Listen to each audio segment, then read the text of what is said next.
Mark Noonan, we're off to Happy Valley on Wednesday night, traditionally, of course, and you've got excellent value lining up in race 8. Really good competitive race, this one, isn't it? But you've got a very competitive horse. Yeah, he's been really consistent all season. His form at Happy Valley has been good. He's a very easy horse to train and manage. He holds his weight well. He's a easy horse going in the morning, so he's nice, relaxed. He's got a good Hong Kong profile to be a successful horse. Yeah, he's certainly looking that way. You're bringing him back to 1650 as well. Is that just a matter of sort of circumstance, or is that just wanting to get him back to this winning trip? Yeah, just back to his winning trip. I think he's probably going to be better in a race where he can be the last one to challenge, like when he won. A couple of the races he's been in lately, there's been mid-race moves, and he's just had to go a little early and left himself a bit vulnerable late. But look, he goes in there in the same form. He's drawn to have a midfield position. He'll be in the finish somewhere. I mean, he got the 18 okay though, didn't he, his last couple? Oh, absolutely, and he's won up to 2,000, so that doesn't bother me at all. It was just a matter of trying to find the right race for him where he can try and get another win before the end of the season. Yeah, no mean feat last time. So he was giving £3, I think, to Cambridge last time out.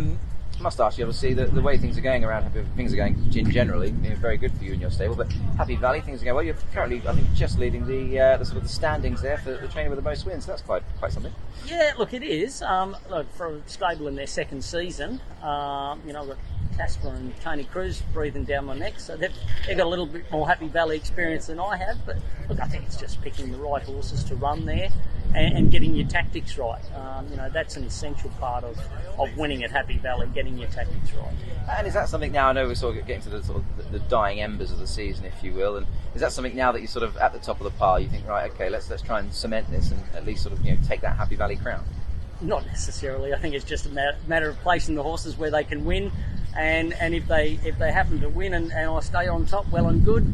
If they're not quite good enough, well, there's always next year. I'm sure you'll have plenty cheering you on. Good luck, Mark. So just Mark, he was extremely unlucky in the final 200 meters last start. Yeah, he just didn't have a lot of room. He saved ground on the inside, but then when we needed to open up, it just didn't quite open for him. And this is why you decide to step him up to 800 meters instead of keeping him over the mile?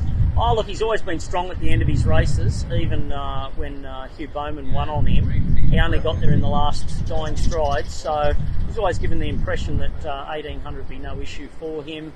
He's got a nice lightweight, he gets Zach Burton, so he's got a few things in his favour. The gate 4, I think you must be happy with the gate. Particularly, this is one of the smallest horses in Hong Kong. Yeah, he's a small horse, but look, his form's been good. I'm never too worried about their size. If they've got the ability, they can overcome the size.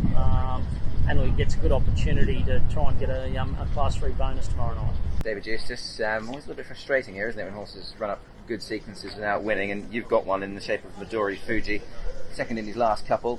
That win certainly looks close, doesn't it? Yeah, I hope so. He's, as you say, been very consistent. Probably hasn't had a lot of luck either.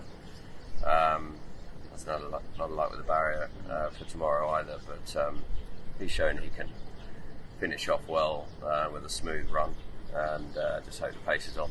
I guess counteracting that, you've got Zach Burton going on as well, so that's always a positive. Yeah, exactly.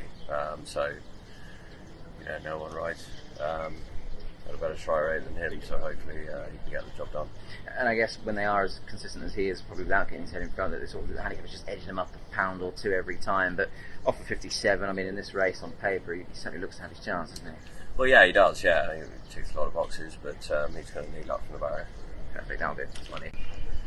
Colourful King David, first try over 1200 meters, but last time he raced very well in Class 2. Yeah, he did.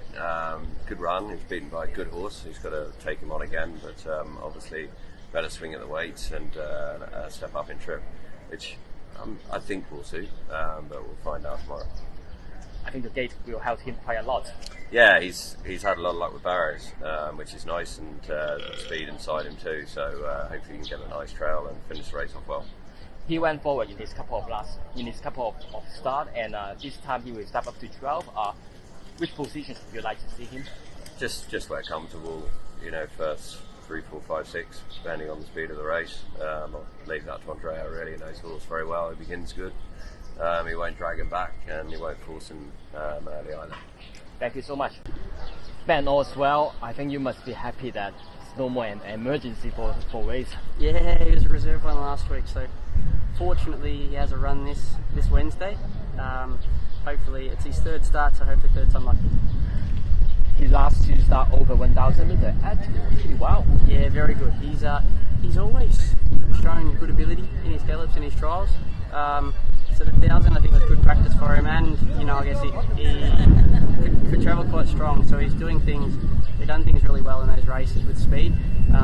So we need a bit of luck from the wide draw tomorrow, barrier 10. But hopefully he can find a good spot and he can run a PB for us. Will he come from behind once again?